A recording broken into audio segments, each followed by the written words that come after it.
Uma vida sem ética deve ser evitada não porque, como dizem os moralistas, o que não é um problema pensar assim, porque Deus me vê, mas porque ela dá muito trabalho não ter ética. Eu tenho um amigo que trai a esposa e me disse que ele tem que ter um cuidado com o WhatsApp, porque aquilo vai para a nuvem chove em algum lugar e tem que apagar, e dá memória RAM, tem que ter um domínio de hacker para poder eliminar. Porque uma mensagem no WhatsApp é que nem herpes, ela volta, você não sabe, ela reaparece. Este mesmo amigo me disse que quando vai a motel, leva mexerica, porque tem o cheiro de sabonete do motel, tem outro, então a mexerica tira tudo. Então ele tem que comprar a mexerica antes de ir para o motel. E eu fiz a seguinte pergunta: não dá mais fácil ser fiel do que comprar mexerica, ficar mexendo no WhatsApp? Não? Ou casar com a amante, que é para acabar com o sexo, que a única coisa que acaba com o sexo é o casamento. Então, a vida sem ética, gente, ela dá muito trabalho. É preciso ter uma memória enorme. Quando um guarda me para no trânsito, que é escasso, porque disse um aluno meu que eles só param gente jovem, mas quando um guarda me para no trânsito, eu desço tranquilo, os documentos estão em ordem. Inclusive, eu guardei o extintor de incêndio, vá que ele volte. Eu tenho ainda o meu kit de primeiros socorros, nunca sei quando ele vai voltar. Eu desço tranquilo para ter em contato com o guarda, porque meu carro está em ordem, meus documentos estão em ordem, eu sou obcecado com a data de validade da carteira de motorista e assim por diante. Dá menos trabalho ir ao poupa-tempo da Lapa, que é maravilhoso, no meu caso, que moro na Zona Oeste, dá menos trabalho do que ficar fugindo de blitz e indo para lá. Não, hoje eu escapei. Vai no poupa-tempo e faz a sua carteira, animal. É fácil. Mas as pessoas ficam dando uma coisa enorme, que é aquilo que eu digo para aluno colador: levou horas escrevendo aquela cola, dava para ter estudado. A junção da tradição moral que formou o Ocidente com a reflexão ética sugerida pela filosofia, que forma o caráter bom ou mau das pessoas, torna aquilo que o Luc Ferry, num livro, chama de vida válida. Bauman, ainda utilizando seu conceito anterior a 1985, chama de ética pós-moderna. Este pequeno livro que a editora Paulus traduziu faz essa reflexão importante. Como ser ético no mundo onde hoje ser ético é igual a ser babaca? Como ser honesto no mundo onde desonestidade leva longe na carreira política? Como defender valores neste mundo? O Bauman responde algumas dessas questões que eu recomendo aos senhores.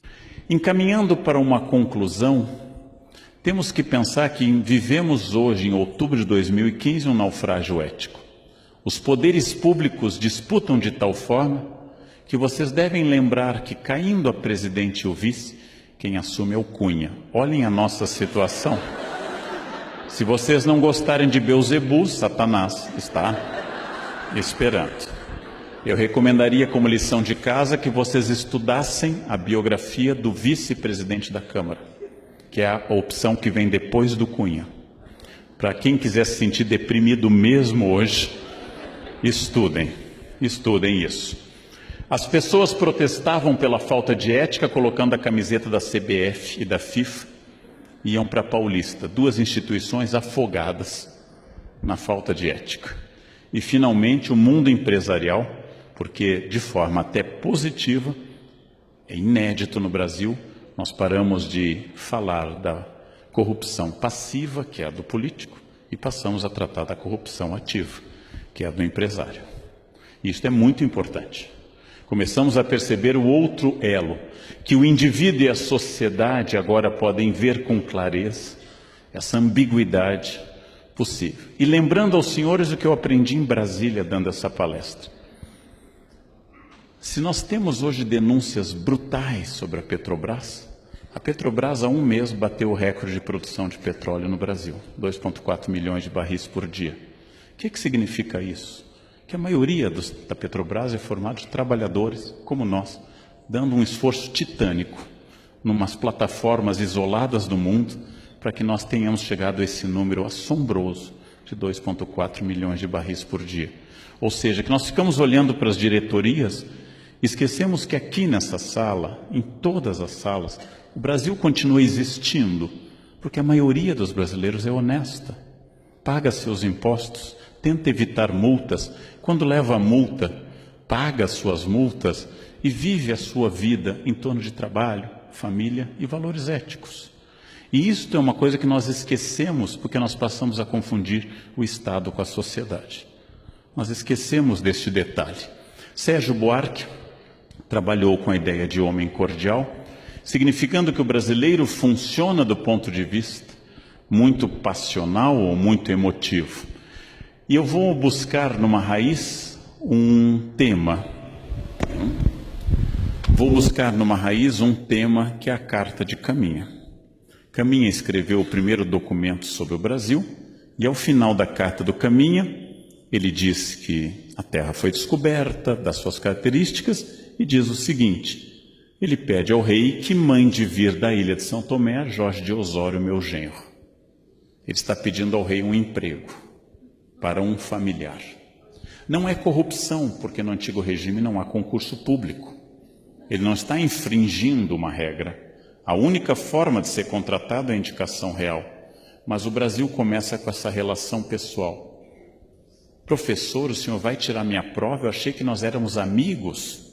E eu respondo, amigos sim, cúmplices não. Quer dizer, a ética não depende da minha relação afetiva com você. Ela depende de regras morais.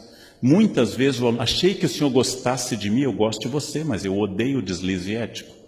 É uma pergunta comum no Brasil. E para piorar, isto é muito importante nós termos claro. Nós somos o país que manteve por 388 anos, dos nossos 515, a barbárie da escravidão. O que significa? Que, em primeiro lugar, o campo do trabalho foi contaminado pela noção de que trabalho é coisa de escravo. Até hoje, quando se sai para dar aula, alguém canta na sala dos professores, lê, lê, lê, lê, lê, a música da Isaura. Quem não lembra, anota que o tio fala depois disso também. O fato de que uma parte da sociedade portuguesa e brasileira se achou no direito de trazer seres humanos à força, através de uma viagem fatal na África, e submetê-los a um serviço não remunerado e aviltante de destruição do valor humano, explica essa imagem do início do século XIX, explica por que é que os operários do Brasil começaram a ganhar direitos em 1930 e as domésticas ganharam os direitos plenos em 2015. O Fundo de Garantia foi aprovado este ano. É a sobrevivência da barbárie da escravidão. É a sobrevivência da ideia denunciada de forma suave em filmes como Que Horas Que Ela Volta, com a Regina Casé, que eu recomendo aos senhores, denunciada essa desigualdade, essa desumanidade, que nós transformamos essa herança bárbara. Se um branco for às compras ou ao passeio, com dois outros seres humanos carregando, um levando o lanche atrás, uma senhora, e outro guarda-chuva, essa é uma ideia que marcou as relações de trabalho pela falta de ética até hoje. Então nós temos que superar uma herança específica do Brasil, que é a herança da escravidão, que é a ideia que possa haver seres humanos inferiores, que possa haver seres humanos pelos quais eu deva fazer luto e outros pelos quais eu não preciso fazer luto, que uma chacina em Osasco não tem o peso se uma chacina que ocorresse no Oscar Freire. Nós continuamos contaminados por essa barbárie. Este é um dos defeitos éticos brasileiros, um dos mais graves. Nós selecionamos quais os seres humanos pelos quais é digno fazer luto ou não fazer luto. Isso tem a ver com essa tradição. Para piorar, é muito difícil trabalhar num país onde, segundo tanto da Mata como Richard Morse, nós afastamos o significado do significante na fala. Em outras palavras, onde a pessoa que me diz, eu vou estar chegando tipo umas 9, seja qualquer coisa entre 9 e a segunda vinda de Jesus, ou seja, que eu não tenha a menor ideia a esse respeito. O fato de que nossa fala não contém ação concreta. Quem pode fazer esse relatório? ela não contém ação concreta, é uma grande questão. E o problema eterno, o mais grave, aquele que mais nós devíamos deter, é o duplo discurso de exigência ética absoluta para os outros, especialmente para os governantes, o que é correto, mas uma frouxidão absoluta com a exigência da minha ética. Ou seja, a ética dos outros é uma ética duríssima, a minha ética é uma ética frouxa. Quando eu começar a pensar objetivamente que é muito grave, talvez seja a coisa mais grave, alguém desviar dinheiro público para benefício privado, é menos grave, mas continua sendo grave, estacionar na vaga de idoso ou de cadeirante. É menos grave, prejudica menos gente, mas continua sendo um deslize ético. É muito grave furar a fila. É muito grave comprar carteira de estudante para ter direito à meia entrada. É muito grave fazer essas coisas. Não é a coisa mais grave do mundo. A podridão política tira dinheiro da merenda escolar para o apartamento em Miami. Isto é o limite da barbárie. Por que ser ético? Por que seguir a ética? Por que tentar ser bom? Por que implantar normas? Talvez o mais fácil seja respondendo com países onde a resposta foi não, que é a Síria. A Síria deu não a essas respostas. Não quero dialogar com você, não quero estabelecer contato ético, não respeito seu direito à existência. Resultado, a população inteira da Síria está se jogando no mar, porque não é mais possível ficar em terra. Este ponto de barbárie é a falência da ética. Não cabe ao governo implantar o paraíso, cabe ao governo evitar o inferno. É a frase de João Pereira Coutinho num livro conservador. Não cabe a cada um de nós implantar o paraíso no mundo. Não é possível, talvez, mas é possível imaginar que, ao menos no meu pequeno universo, onde eu trabalho, no meu serviço público, na minha família, nas ruas da minha cidade, quando eu dirijo, que aquele espaço seja o mais ético possível, seja o mais cheio de valores, porque isso torna a vida viável, não porque alguém esteja me olhando, mas porque eu vivo naquele espaço. E esta é a grande questão ética, o grande desafio que, com esperança, eu noto neste momento brasileiro. Nós estamos num desafio ético enorme e na chance de mudar tudo. A crise econômica tornou a ética visível.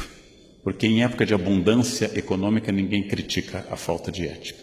Crimes maiores cometidos no passado foram deixados de lado. Desemprego e inflação nos tornam mais aristotélicos. Farinha pouca, meu pirão primeiro. Estamos mais egoístas. Isso talvez seja bom. Chegou a hora de fazer uma transformação que começa com cada um de nós. É essa questão que hoje me preocupa muito, que hoje me anima muito. Imaginar um país grande, diverso, com mais de 200 milhões de habitantes, com pessoas muito variadas, falando grosso modo a mesma língua, com uma certa tradição histórica, quase todo mundo. Onde eu dei palestra nos últimos meses, Bahia, Pernambuco, todos os lugares, Brasília, Rio Grande do Sul, Curitiba, em todos os lugares, as pessoas apontando a mesma coisa. Todos querem uma nação mais ética. Todos querem um país mais justo. E nós, talvez, curiosamente, tenhamos dado o primeiro passo nesse sentido. Só que quando eu lanceto o furúnculo, a primeira reação não é agradável. Eu estou colocando décadas de falta de discurso ético para fora. Se isso vai ser uma grande transformação, é uma resposta que está agora, daqui para diante, nas mãos de cada um de nós, eleitores, cidadãos, servidores públicos.